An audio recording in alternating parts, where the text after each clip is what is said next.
The first round of the South African Handgun Championships was held recently at Kraaifontein Shooting Club in the Western Cape and hosted by the Boland Practical Shooting Association. The event, held under the auspices of the South African Practical Shooting Association, covered several categories, with both male and female competitors having to shoot the same targets and setups. The range officer over the weekend was Chris Groenewald, and he explains how the competition worked. Welcome to Kraaifontein Sports Shooting Club. I'm giving you a little bit of sport of IPSC and the scoring and how we go. Basically, we use three factors at the end of the day: power, accuracy and speed, to determine a ranking that's being scored per second on the highest hit factor. So if we go over, you'll see we've got some paper targets in our range. We've got some plates, there's some poppers. I'll explain each one to you individually. What we have got here is our standard scoring target. Scoring targets has got an A zone, a C and a D zone. So the quicker you set the alpha per second on your shooting, the higher your score values are. So your alphas will count 5 for both divisions that's available. Your charlies will count a 4 and a 3 for either major or minor division. And your deltas on the outside edge would count either a 1 or a 2 for your major divisions.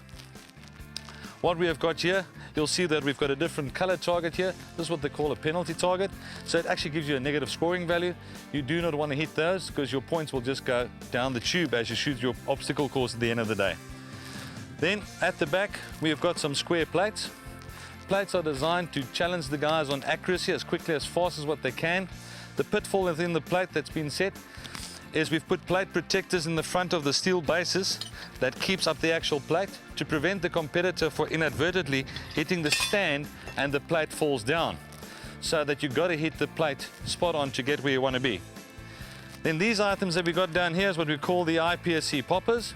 This is a large IPSC poppers. They're normally used to activate items like swingers or bobbers, moving targets that the competitor will have to engage through the course of fire.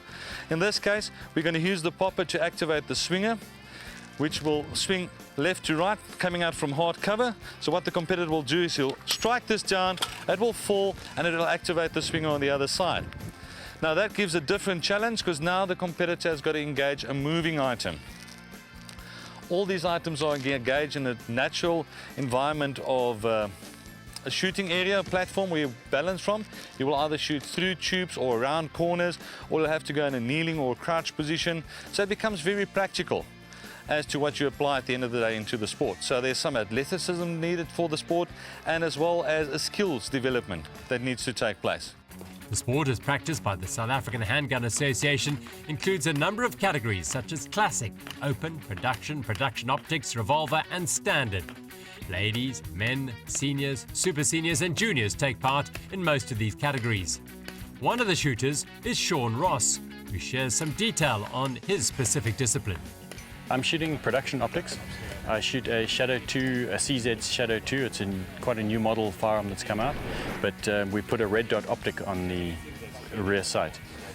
So you're shooting at a red dot instead of the traditional front sight, back sight. People think that it makes it easier, but there's quite a steep learning curve to using the dot in the first place. And no, I don't think it's any easier. It's still a tough match. Shooting is a somewhat unusual sport to take up, but as another competitive shooter, Eds van der Berg, tells us, it's really a family sport, and she got hooked on it very quickly once she started. My husband used to shoot, and I sat at home with the 2 little ones, and weekends he was away, and then the little ones grew a bit older, and I decided to join him because we never saw him on weekends, and that was the end. I love the sport. It is an absolute incredible sport to be part of.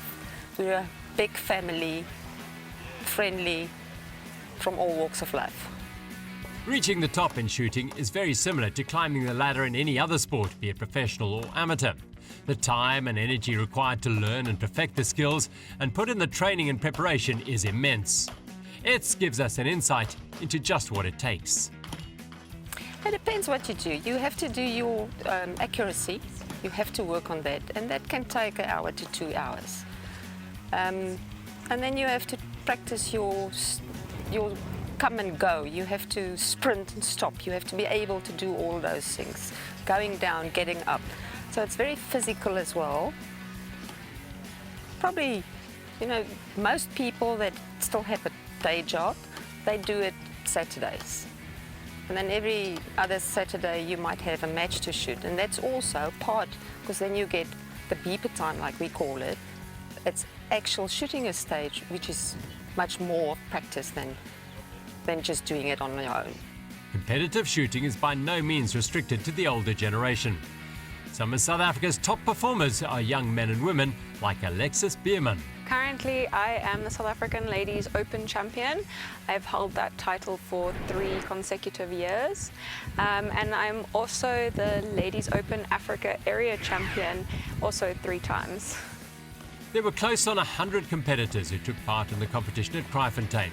The majority were male, but as Alexis tells us, there was a slow but steady increase in women shooters on the ranges of South Africa. It's quite small. It is slowly starting to get bigger, and we're seeing more and more ladies, a lot more men. As they're getting their children involved, they're also getting their wives involved. But there are a lot of ladies that, despite their husbands, they leave their husbands at home and they come and shoot, which is fantastic. And it's starting to grow, and we're very happy to see that. It's always nice to have the competition and to get more people involved. People need to ladies in particular need to realize that it's not just a men's sport. And I've had a young girl come up to me before and ask, can you be feminine and shoot? And the answer is, of course you can. It's not a male-dominated sport. It shouldn't be. There is a common misconception that because shooting involves a weapon and ammunition, it is dangerous, but that is far from the truth. Sport shooting in particular, is one of the safest sports in the world, in my opinion. Because guns have got such a bad name, we really emphasize on our safety, and we make sure that everything is in a nice, controlled environment. And it teaches children a lot of responsibility, and to realize that although it has the potential to be dangerous, by itself it is not dangerous. It's the person behind it. And as long as you are responsible, then everything else is responsible too. Tiaan Vermeulen was the overall winner of the competition in round 1 of the SA Handgun Championships in Kraaifontein, ahead of Johan Wheeler and Fabian Scott. There were champions crowned in 16 other different categories. Round 2 of the South African Handgun Championships takes place at the Mapston Shooting Range in Richmond in KwaZulu-Natal in June.